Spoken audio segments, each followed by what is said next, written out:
Hare Krishna. Good to see you all after some time. Yeah. So today we'll begin a new series. It's called Teachings of Queen Kunti. I'll go through what is this series and all after a brief kirtan.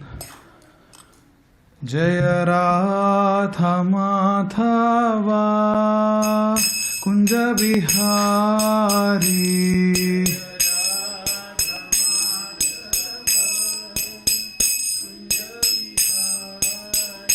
Jaya Radha Madhava Kunja Bihari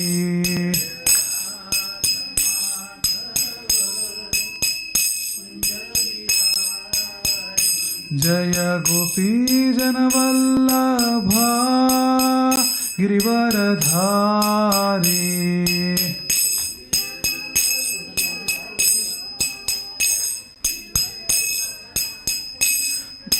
Yashodanandana Brajajana Ranjana Brajajana Yashodanandana Brajajana Ranjana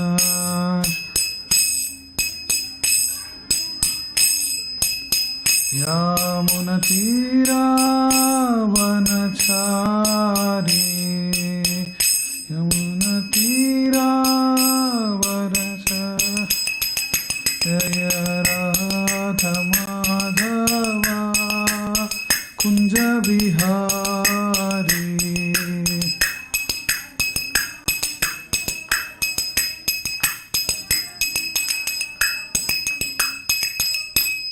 Om Ajnanatimirandhasya Gnananjana Shalakaya Chakshurunnilitam Yena Tasmai Sri Gurave Namaha Sri Chaitanya Manobhishtam Sthapitam Yena Bhutale Swayam Rupa Kadamahyam Dadati Swapadantikam Vandeham Sri Guru Sri Yutapadakamalam Sri Gurun Vaishnavamscha Sri Rupam Sagrajatam Sahagana Raghunathanvitam Tam Sajivam Sadvaitam Savadutam Parijana Sahitam Krishna Chaitanya Devam Sri Radha Krishna Padan Sahagana Lalita Sri Visakhanvitamscha He Krishna Karuna Sindho Dinabandho Jagatpate Gopesa Gopika Kanta Radha Kanta Namostute Tapta Kanchana Gaurangi Radhe Vrindavaneswari Vrishabhanu Sute Devi Pranamami Haripriye Vancha Kalpatarubhyascha Krupa Sindhubhyevacha Patitanam Pavanebhyo Vaishnavebhyo Namo Namaha Jai Sri Krishna Chaitanya Prabho Nityananda Sri Advaita Gadadhara Srivasadi Gaura Bhakta Vrinda. Everyone can say together Hare Krishna Krishna Krishna Hare Hare Hare Rama Rama Rama Hare Hare Krishno Rakshatu no Jagatraya Guruhu Krishnannamadhvam Sada Krishnena Khila Satravo Vinihataha Krishnaya Tasmai Namaha Krishna Deva Samudhitam Jagadidam Krishnasya Dasosmyaham Krishne Tisthati Visvametadakhilam He Krishna Samrakshamam. So this is a verse from Mukundamala Stotram which glorifies Krishna in a different ways and asks for protection. Krishna Rakshasvamam, like that. So today we'll begin a new series. Whenever I get scheduled to speak, I'll speak on one of the verses. So this is called Teachings of Queen Kunti. So whoever are attending from previous sessions, we did Bhagavad Gita, like full Gita Rahasyam series in this satsang. And also we have done Isopanishad, an entire detailed discussion of what Isopanishad is and so on. And then we are going through some of these different sections of teachings of Queen Kunti from this session. So from the teachings from Isopanishad or Bhishma Stuti, all these small sessions that we did, we understand that this human form of life is very durlabham, means it's very rare. So it might appear, we see a lot of people on this planet Earth, and especially whatever the countries that we are coming in, we see a lot of population and we think, oh, there are so many human beings and all. But taking a human form of life is like it comes with certain responsibilities to be done. It's not just like go on with your life, whatever goes we'll see, not like that. But there are certain responsibilities that has to be done when you are taking this human form of life. So if you use it properly, then the subsequent lives will be better in terms of getting more opportunities to serve Krishna and go back to our eternal home, back to Godhead. So in Bhajagovindam, Shankaracharya writes this. So everyone must question or ask these questions. Kaye kanta kaste putraha samsaraiva mativa vichitraha kasyatvam va kuta ayataha tattvam chintaya tadiya bhrataha bhajagovindam govindam bhajamudamate says. That is kaye kanta. So my wife or the husband or the family that I am saying, who are they? Kaye kanta kaste putraha. So the children that are coming out of us, who are they? That means all these relationships, what are they? What are they going towards like that? Kaye kanta kaste putra samsaraiva mativa vichitra. This samsara is extremely mysterious because you see people in the cycles going through the same cycles after generation. So to what destination are they walking towards? By looking at it, Shankara asks this last two lines, that is samsareva ativa vichitraha kasyatvam va kuta ayataha. Kasyatvam va means like to whom you belong to. Kuta ayataha, from where you have come. Tattvam chintaya tadiya bhrataha. Ask these questions and he'll tell bhajagovindam govindam bhaja mudamate. Foolishly wandering person, like worship Govinda, like that he asks. So these two questions, if we see from the, if you want to ask like who am I and whom am I belong to and what is that supreme destination or like from where I am coming from. So these questions are very clearly answered in the scriptures that is given to us, that is Srimad Bhagavatam and Bhagavad Gita. Without any ambiguity, so it is clearly stated that, so kasyatvam va, so to whom you belong to. So the eternal constitution position of any soul is given by Chaitanya Mahaprabhu as Gopi Bhartur Padakamalayor Dasa Dasa Dasanudas. That is, you are the servant of the Gopi Bhartur Padakamalayor. That is the Gopi Bharta, who is Krishna. So a Jiva's eternal position is the servant of Supreme Personality of Godhead Krishna. So that is kasyatvam va. Kuta ayataha, from where you have come from. So Krishna answers this question in Bhagavad Gita, that Taddhama Paramam Mama, Krishna tells in Bhagavad Gita, that we are coming from the abode called as Goloka Vrindavan or Vaikuntha planets. So that is our original Rupa, and so that is why, so that is called Vaikuntha, and all this material Jagat is Kuntha. That is, which will entrap us more and more. But that which is freed from any of that contamination is the Vaikuntha. So how do we come to know all this? So that is when we take shelter of the words of Supreme Personality of Godhead coming to the form of Vedic literature, or that is Srimad Bhagavatam and so on. So before this transcendental knowledge transformed or like transmitted, you can say, from one to another by the means of Shruti, that is through bona fide disciplic succession, a guru teaches to the disciple and the disciple follows it, and then he becomes guru and teaches it. Like that, there is a parampara system that is enforced where you not just get gnana but also vijnana. So gnana means knowledge, but vijnana means realized knowledge.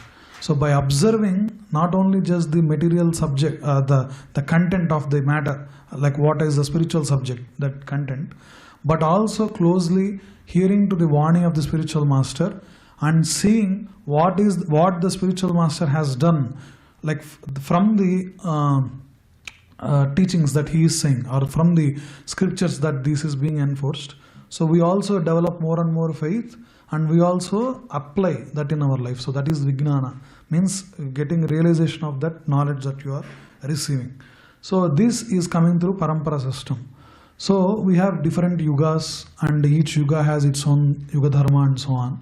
So at the beginning of Kali Yuga, so at the end of Dwapara Yuga, so Supreme Personality of Godhead knowing the people of Kali Yuga has certain limitations in terms of age span or their concentration or their memory power and so on, so came as a literary incarnation called Vyasadeva.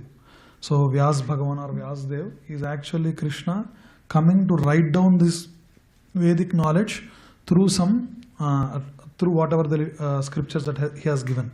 So Vyasa means one who has partitioned. So all the Vedic knowledge, so Vyasa partitions into 4 Vedas. So that is Rig Veda, Samaveda, Yajurveda and Atharvana Veda. So these are the 4 Vedas. And then he gives the extraction, some excerpts from this Vedic knowledge called as Upanishads. Like that he gives 108 Upanishads, out of which like 10 or 11 are like the principal Upanishads, out of which Isa Upanishad is something we have seen. And after that he writes like Puranas to teach more details about the whole system of the demigods, gods. So basically in the Vedic age, the mode of worship used to be through yajnas, and it's mostly like a majority of the Rig Vedas hymns you see also, it starts with some kratus, like in terms of you take the god as the mouth of Vishnu is considered as the Yajna Kund, and we offer oblations to the Yajna Kund. So through like the Yajna Kund, so the offerings are taken by Mahavishnu, and then he distributes to the different demigods. So they, like Agnat, Bhavati Parjanyah, Parjanya, Tanna Sambhava, Bhagavad Gita it is said. So by taking those offerings, the demigods used to be pacified, and then bestows more and more like stable climatic conditions, and having no droughts or no floods, having full grains and crops so that people are happily situated. And then they used to follow again the process of the principles that are given in the Vedas. Like that the lives used to go on.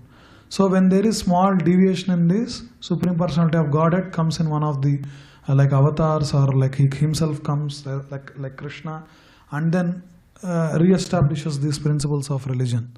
So when Vyasadeva writes all the Puranas, he writes 17 Puranas according to different subject matter that people relates to. Out of all the Puranas, after writing them, he also writes Mahabharata. So the Vedic knowledge is so condensed and it's so vast. It is said that if you master, to take like one Veda and master it, at least to memorize, it takes like 20 years or something like that. So that vast Vedic knowledge, it's not possible for day-to-day, farmers or like some people who are living to, living in these conditions, like working and all, to, not only study, understand, assimilate the Vedic knowledge.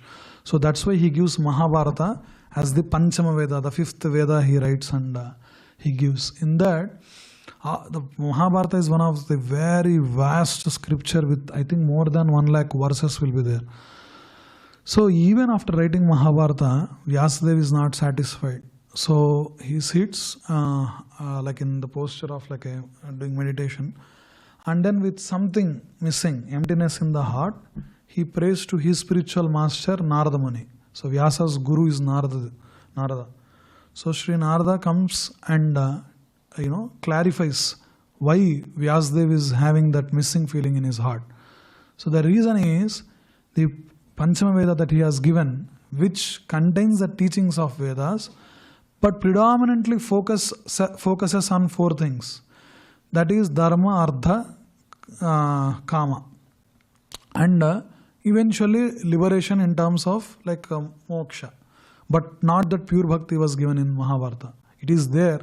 If you are looking from pure Vaishnava point of view, we can understand and assimilate the subject. But like main focus will be about rules of dharma. You can see Bhishma speaks like 30% of Mahabharata about the principles of religion, how to rule the kingdom, how Ragnehe Dharmine Dharmishtaha, like how a Raja should be there and his subject should be there. All that, like the rules of dharma is very much emphasized. Those are important as well, like for having a stable social order, that is also important. So dharma and artha, how to properly earn wealth or like properties or so on, that is whole Mahabharata about. Like, we'll discuss some of that in the beginning of this subject matter. Like properly what you deserve, taking it in the mood of like, that like in Isopanishad it is said that Isavasyamidam sarvam yat kinchat jagatyam jagat tena chaktena bhunjita magruda kasyasvidhanam. This is the mood with which we should take. Isavasyamidam sarvam. This entire thing, idam is a Vedic word for the material world. Idam. Ataha. So ataha means the spiritual world. Idam is this material world. So Isavasyamidam sarvam. All this belongs to Isa. So the Supreme Personality of Godhead Krishna. Isavasyamidam sarvam yat kinchat jagatyam jagat. All the constituents of that jagat, yat kinchaha. Kincha means many material things. So these all belong to Isha. And tena chaktena bhunjita magrudah kasyasvidhanam. Do not steal another man's wealth and take what is your thing. That is called with that mood we should take. That's why when devotees take any of the object, they take it as a prasadam from Krishna. So even when you cook, we offer bhoga to the Lord and we take the prasadam. So that is the mood with which a devotee should be there, and that is given in Bhagavad Gita as well. So all these principles are given in the scriptures. So when I am coming to this Mahabharata, so Dharma, Artha, Kama was given. So then Narada Muni says, you missed an important subject matter. That is, you gave very effectively about like Dharma, Artha and Kama, Purusharthas, which will temporarily, satisfy the living beings' desires and can have a life. But the ultimate goal of human form of life is to please the Supreme Personality of Godhead Vishnu. So for that, the principles of devotional service, Bhakti is one of the most important thing, which is not very much emphasized. So to speak about the qualities of the Lord, the pastimes of the Lord, where by listening or by speaking or by glorifying it, that Bhakti will awaken in all of living beings things. So to do that, so Vyasadeva then writes the final scripture, which is the foremost of all the Vedic literature, that is Srimad Bhagavatam, that is Bhagavata Purana. So in one of the last chapters of Srimad Bhagavatam, there is one beautiful verse I will tell, which I liked it. I'll try to share it with you. So Srimad Bhagavatam Purana Mamalam Yad Vaishnavanam Priyam Yasmin Paramahamsyameka Mamalam Gnanam Param Giyate Tatra Gnana Viraga Bhakti Sahitam Naishkarmyam Avishkritam Tachrunvan Supatan Vichara Naparo Bhaktya Vimuche Naraha. This is the verse. So this verse is Srimad Bhagavatam, Canto 12, chapter 13 and 18th text. So Srimad Bhagavatam Purana Amalam Yad Vaishnavanam Priyam. So this Bhagavata Purana is the most dear to, is a spotless Purana. Mala means contaminated. Amalam means which is spotless. And it is most dear to Vaishnavas because it describes the pure and supreme knowledge of the Paramahamsas. So when we want to approach to the Supreme Lord and pray to Him, offer prayers to Him, we need to know what words we have to speak, what mood we have to approach God, and what prayers are to be offered. So this knowledge are given in Srimad Bhagavatam through the lives of amazing devotees like Kunti Maharani, Mother Kunti, Queen Kunti, or Bhishma's prayers, Prahalada's prayers, and we have so many prayers like that. We have Narayana Kavacham, we have Gajendra Moksham. So like that there are so many prayers that are given in Srimad Bhagavatam. So Bhagavatottamas are those who personifies the principles that is given in the Srimad Bhagavatam. Those are the pure devotees of the Lord. So that is why they are called Paramahamsas. Paramahamsa means, so this Paramahamsa are the Supreme Hamsas. So they, if you give a bowl of, they say that they used to be there near Manasarovar lake and so on. Like where if you give a mixture of water and milk, so these Hamsas can just drink milk and leave away water. So Paramahamsas are those who practices the principles of Srimad Bhagavatam so perfectly that though they are living in the same kuntha as us, but they are not touched by this any contamination of the material world, and they always are devotees of the Supreme Personality of Godhead Hari. Example is Prahlad Maharaj. So he is born in a demonic family where he is surrounded by the all the demons and all that, Rakshasas and so on. but he is spotless, always used to be meditating on the Supreme Lord Vishnu. So these are Paramahamsas. So this knowledge is given in Srimad Bhagavatam. And Yasmin Paramahamsa Memekam Amalam Gnanam Param Giyate. This sings of the Param Gnanam. And Tatra Gnana Viraga Bhakti Sahitam Naishkarmyam Avishkritam. So this Bhagavatam reveals the means for becoming free from all material work, together with the process of transcendental knowledge, renunciation and devotion. Anyone who seriously tries to understand Srimad Bhagavatam, who properly hears Shrunvan, Patan like that, Supatan like that, and chants it with devotion, becomes completely liberated. So that is the beauty of Srimad Bhagavatam. So there is a whole chapter in the Canto 12, the glories of Srimad Bhagavatam. Like this, there are so many verses you can refer afterwards. So in that, the opening of Srimad Bhagavatam is given by the teachings of Queen Kunti. So there is anyone who is has some introduction to Mahabharata or so are familiar with Kunti. So Kunti is a queen, and at the end she becomes queen mother as well, because Pandavas will win the Kurukshetra war. So there is a book by ISKCON which is Teachings of Queen Kunti, given by our founder Acharya A.C. Bhaktivinoda Swami Srila Prabhupada. So there is a nice introduction that is given. So I will read the introduction. Almost all the pastimes of who Kunti, the Queen Kuntis, will be covered in that, and then we will go through that pastimes as it comes through. So the prayers of Queen Kunti is given in the first canto of Srimad Bhagavatam. So I'll read, try to follow. The tragic and heroic figure of Queen Kunti emerges from an explosive era in the history of ancient India. As related in Mahabharata, India's grand epic poem of 110,000 couplets, Kunti was the wife of King Pandu and mother of 5 illustrious sons known as Pandavas. As such, she was one of the central figures in a complex political drama that culminated 50 centuries ago in Kurukshetra war, a devastating war of ascendancy that changed the course of world events. The Mahabharata describes the prelude to the Holocaust as follows. So we know that there was a great war of Dharma. So Dharma Kshetre, Kurukshetre, Samaveta, Yutsvaha. So there are 2 parties, one head by Duryodhana and Kauravas, and the other one were Pandavas. And we know how that story ends, and that is being introduced here. So why these, they're all brothers. So why is there is a small introduction here.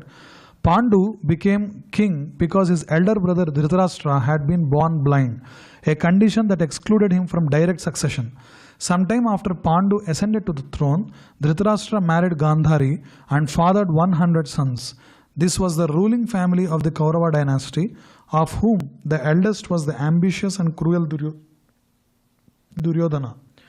Meanwhile, Pandu had taken 2 wives, Madri and Kunti. Originally named Pritha, Kunti was a daughter of Surasena. So Surasena is grandfather of Krishna, Vasudeva's father. That's why Kunti is an aunt of Krishna, like if you take the relations. So daughter of Surasena, the chief of the glorious Yadu dynasty. The Mahabharata relates that Kunti was gifted with beauty and character. She rejoiced in law, dharma, and was great in her vows. She also possessed an unusual benediction. When she was a child, her father Surasena had given her in adoption to his childless cousin and close friend Kunti Bhoja. Hence the name Kunti. In her stepfather's house, Kunti's duty was to look after the welfare of the guests. One day, the powerful sage and mystic Durvasa came there and was pleased by Kunti's selfless service. Foreseeing that she would have difficulty conceiving sons, Durvasa gave her benediction that she could invoke any demigod and by him obtain progeny. After Kunti married Pandu, he was placed under a curse that prevented him from begetting children. So he renounced the throne and retired with his wives to forest. There, Kunti's special benediction enabled her to conceive at her husband's request 3 glorious sons. First, she invoked Dharmaraj, the demigod of religion. After worshipping him and repeating an invocation Durvasa had taught her, she reunited with Dharma and in time gave birth to a boy. As soon as the child was born, a voice with no visible source said, This child will be called Yudhishthira, and he will be very virtuous. He will be splendid, determined, renounced, and famous through the three worlds. So Yudhishthira means one who is steady in battlefield, it is said. But if you know Mahabharata, Yudhishthira keeps running off from like Bhima has to come and protect him time and time again. But why he is called Yudhishthira is because in the battlefield of the life, his Yudhi is always stable. So even we know there was a small incident in Mahabharata where they go near a lake where Dharma comes as a Yaksha. So these are called Yaksha Prashna. So where they will be near a lake, and first Draupadi goes and she will not come back to fetch some water, and then all the Pandavas will go, no one will come. So at the end Dharmaraj goes, Yudhishthira goes, and the way they fall is like a lifeless bodies of all the brothers' wife. I think Kunti is also there. I am not sure about Kunti, but all these bodies will be laying there nearby that, and Yaksha will be telling, so these people are trying to fetch the water from this lake, but this is owned by me, and that's why they are lying dead. So if you want them to resurrect, or if you want you not to die also, I will ask you questions and you have to give correct answers. Like that there will be series of questions and answers which relates to spiritual knowledge itself. And so in that we can see, though this very dangerous conditions are there, so Dharmaraj never wavers from the path of Dharma, and he has that fixed intelligence. That is why it is there. Okay, so having been blessed with this virtuous son, Pandu then asked Kunti for a son of great physical strength. Then Kunti invoked Vayu, the demigod of wind, who begot the mighty Bhima. Upon Bhima's birth, the supernatural voice said, "This child will be the foremost of all strongmen." Thereafter Pandu consulted with great sages in the forest, and then asked Kunti to observe vows of austerity for 1 full year. And at the end of this period, Pandu said to Kunti, "O beautiful one, Indra, the king of heaven, is pleased with you. So invoke him and conceive a son." Kunti then invoked Indra, who came to her and begot Arjuna. So as soon as the prince was born, the same celestial voice boomed through sky. "O Kunti, this child will be as strong as Kartavirya and Sibi, the two powerful kings in the Vedic times, and as invincible in the battle as Indra himself. He will spread your fame everywhere and acquire many divine weapons." Subsequently, Pandu's junior wife Madri bore 2 sons named Nakula and Sahadeva. These 5 sons of Pandu, Yudhishthira, Bhima, Arjuna, Nakula, Sahadeva, then came to be known as Pandavas. Now since Pandu has retired from the throne and gone to the forest, Dhritarashtra had temporarily assumed the throne until Pandu's eldest son Yudhishthira came of age. However, long before that time, Pandu had died as a result of the curse, and Madri gave up her life as well by ascending his funeral pyre. That left the 5 Pandavas in the care of Queen Kunti. After Pandu's death, the sages living in the forest brought the 5 young princess and Kunti to Kaurava court at Hastinapura, near present-day Delhi. In Hastinapura, the capital city of the kingdom, the 5 boys were raised in royal style under the guidance of Dhritarashtra and the noble Vidura, Pandu's half-brother. But a smooth transfer of power was not to be. Although Dhritarashtra had at first recognized the primogeniture of Yudhishthira, he later allowed himself to be used by his eldest son, the power-hungry Duryodhana, who wished to ascend the throne in place of Yudhishthira. Driven by uncontrollable jealousy, Duryodhana plotted against the Pandavas, and with the hesitant approval of the weak Dhritarashtra, he inflicted many sufferings upon them. He made several attempts on their lives in Hastinapura, and then he brought them to a provincial palace and tried to assassinate them by having it set on fire. All the while, the 5 youthful Pandavas were accompanied by their courageous mother Kunti, who suffered Duryodhana's atrocities in the company of her beloved sons. Miraculously, however, Kunti and the Pandavas repeatedly escaped death, for they were under the loving protection of the Lord Krishna, who had incarnated to perform his earthly pastimes. Ultimately, Duryodhana, a clever politician, cheated the Pandavas out of their kingdom in a gambling match. As a result of the match, Pandavas' wife Draupadi was abused by the Kauravas, and Pandavas themselves were forced to spend 13 years in the exile in the forest, to the great sorrow of Kunti. When the 13-year exile has ended, had ended, the Pandavas returned to Hastinapura to reclaim their kingdom. But Duryodhana bluntly refused to relinquish it. Then, after some unsuccessful attempts to quell the hostilities, Yudhishthira sent Krishna himself to secure the return of the Pandava kingdom by peaceful means. But even this effort failed because of Duryodhana's obstinacy, and both sides prepared for battle. To place Yudhishthira on the throne or to oppose him, great warriors from all corners of the earth assembled, setting the scene for what would prove to be a disastrous world war. Fierce fighting raged for 18 days on the historic plain of Kurukshetra, and in the end, all but a handful of many millions of warriors were dead. Only Lord Krishna, Pandavas, and few others survived the massacre. The Kauravas were devastated. In a desperate gesture of revenge, Aswathama. So Aswathama is one rascal in Mahabharata. You will see he'll do. He's son of Dronacharya. So he's supposed to be a Brahmana, but you see what abominable things Aswathama does. In a desperate gesture of revenge, Aswathama, one of the surviving Kauravas, mercilessly murdered the 5 sons of Draupadi while they were sleeping. Queen Kunti thus suffered a final blow, the loss of her grandchildren. Arrested and dragged to Pandava's camp like a bound animal, Aswathama was let free only by the astounding compassion of Draupadi, the slaughtered boy's mother, and Kunti's daughter-in-law, who pleaded for his life. But the shameless Aswathama made one more attempt to kill the last heir of Pandavas, their unborn grandson in the womb of Uttara, by hurling the supreme Brahmastra weapon. So, Krishna's son is Abhimanyu, and Abhimanyu's wife is Uttara. So, in the exile that you have seen 13 years, the last year is Arjuna's son. What did I tell? Oh, sorry, Arjuna's son. Okay. So, in the last year of exile, so it's supposed to be incognito. So, they spend that incognito in Virata's kingdom, and Virata's daughter is Uttara. So, she is Arjuna's daughter-in-law. So, and the last heir of Pandavas will be in the womb of Uttara.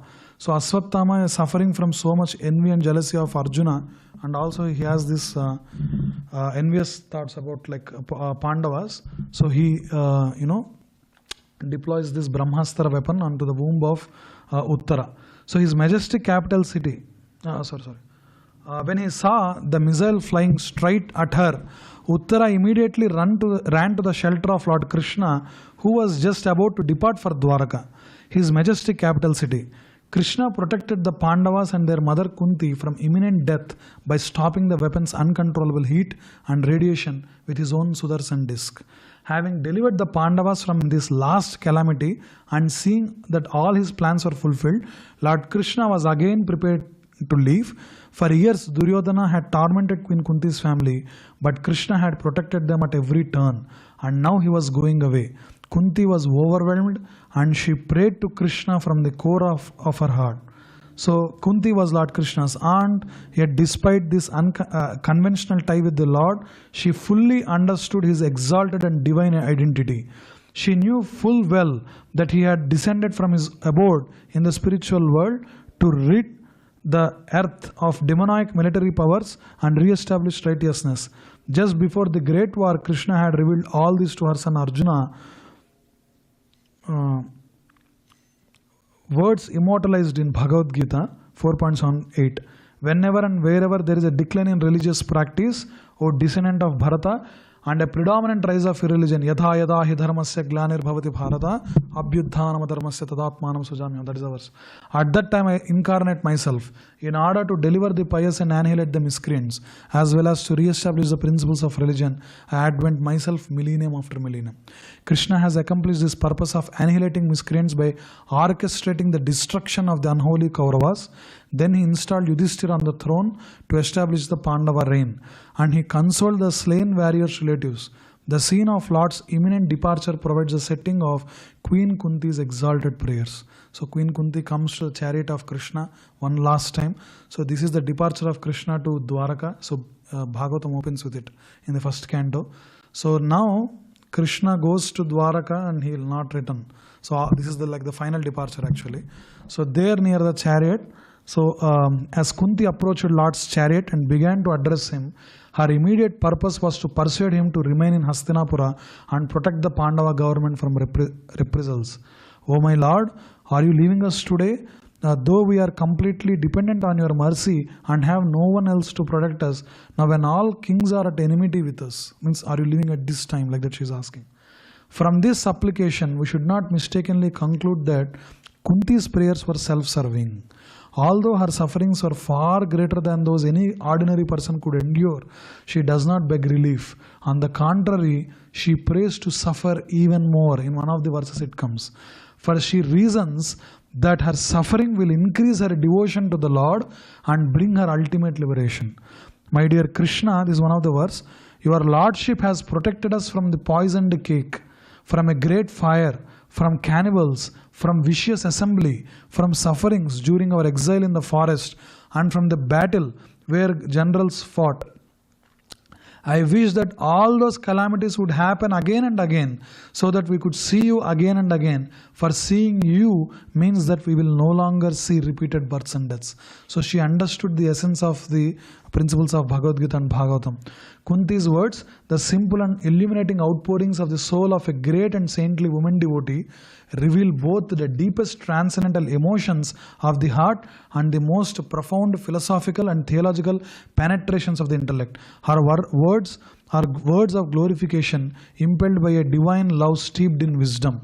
So, O Lord of Madhu, as Ganges forever flows to the sea without hindrance, let my attraction be constantly drawn onto you without being diverted to anyone else. Kunti's spontaneous glorification of Lord and her description of spiritual path are immortalized in Mahabharata and Bhagavata Purana, and they have been recited, chanted and sung by sages and philosophers for thousands of years. So this is the thing which is appearing as the introduction. So we'll just recite the first verse. It's a small verse, and then I'll just tell like what the verse means. We'll finish in like 4-5 minutes. You can repeat after me. Like that, whenever the next class is there, I'll go to the next verse, and like that we'll go through this one. So the first verse that Kunti prays, you can repeat. Kunti uvacha namasye purusham tvadyam Ishwaram prakriteh param alaksham sarva bhutanam antar bahiravasthitam. So Śrīmatī Kuntī is saying, praying, "O Krishna, namasye purusham tu adyam Ishwaram prakriteh param alaksham sarva bhutanam antar bahiravasthitam." O Krishna, I offer my obeisances unto you because you are the original personality and are unaffected by the qualities of the material world. You are existing both within and without everything, yet you are invisible to all. So Queen Kunti, whatever we saw in the introduction, like in Mahabharata, so many calamities come to Pandavas. But there are certain personalities, no matter what the situation is, they might be in affluence, they might be completely on the streets, they might be running away in the fear or whatever it is. So these personalities always know that Krishna is the supreme personality of Godhead. Pandavas, Queen Kunti and Bhishma, like that there are some personalities where they know in full and the practice at Vidura. So they all know that so Krishna is the supreme personality of Godhead. So the other people, like even Kauravas, they know that Krishna is a mystic to a certain extent, but they do not know that he is the supreme God himself. So you can see, though Queen Kunti now, while offering these prayers, is Queen Mother, so her sons have won over the entire kingdom, they are ruling over the entire earth, but she actually shows what is the mood with which one has to offer the prayers. So she is praying, Namasye Purusham Tvadyam. You are the original Purusha. So Ishvara Paramah Krishna Sachidananda Vigraha Anadiradir Govinda Sarvakarana Karana Brahma Samhita says. That is a supreme. Like if you go to your father's father like that, there is one from whom everything started. So to that personality is Krishna. So Namasya Purusham Tvadyam Ishwaram Prakriteh Param, he is a supreme controller, and Prakriteh Param. So all the nature, everything are bound by some laws. So how is something bound can be supreme? So Prakriti itself cannot be supreme because it is bound under certain laws. So God is someone who is beyond that loss, and that is a Supreme Personality of God. This is Prakriti Param, he is above the Prakriti. And Alaksham Sarvabhutanam Antar Bahir Avasthitam. So he is existing both within and without everything.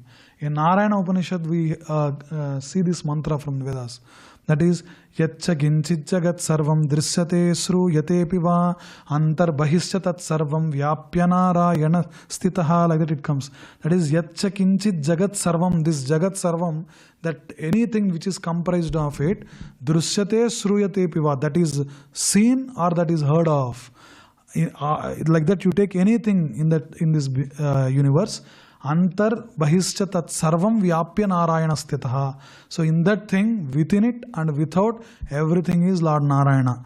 So that is what is said here also. Śrīmatī Kuntī said, O Krishna, I offer my obeisances unto you because you are the original personality and are unaffected by the qualities of the material world. You are existing both within and without everything, and yet you are invisible to all. So this is the first verse.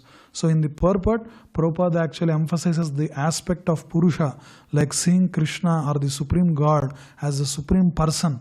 So by like how to see God as a person? By rendering loving devotional service to that Lord. As I said, there are so many modes with which we can see all the talents that we have. Like we saw Shilpi Mataji and her family offering music to the Lord, and like singing for the pleasure of the Lord, speaking the pastimes of the Lord, chanting the names of the Lord. So, and also like if you are taking any prasadam, offer to the Lord and take it to the prasadam. So all these loving devotional services we can do by from these prayers as Krishna as the Supreme Person. So that Purusha aspect is one thing emphasized. And also he is described as a chief amongst all living beings. So the way Upanishad says, Nityo Nityanam, Chetanas Chetananam, Eko Bahunam Yovidadati Kaman, like that it comes. That is, he is that Supreme Ishvara, which is, who is like enjoyer of everything and so on. So Queen Kunti affirms that Lord, although both within and without all living beings, is still invisible. The Lord is, so to speak, a puzzle for the common man.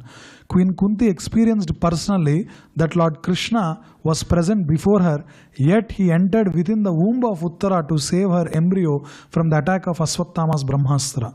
Kunti herself was puzzled about whether Sri Krishna is all-pervasive or localized.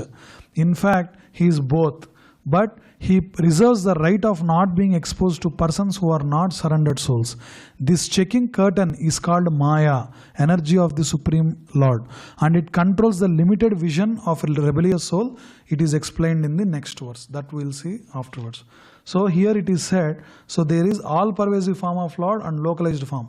So the Bhagavan can, in the Srimad Bhagavatam only this description will be given, that he can be as a localized form as Paramatma, which is in all living beings, and also as the universal form, which is operating principles of all the universes, and also the Bhagavan, where like where to the Kunti she can see Krishna as a person and all. So that is the more personal aspect of the Lord.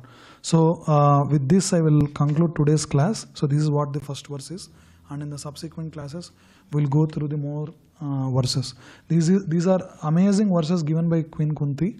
There is a book as well. If anyone is interested, I can give. I think there are some copies here. So that's all. See you next week again. Thank you. Srila Prabhupada ki jai. So now there will be prasadam which will be served outside, and at 8:15 we will have last kirtan. That's all. Thank you. If anyone has any questions or comments, you can comment to me.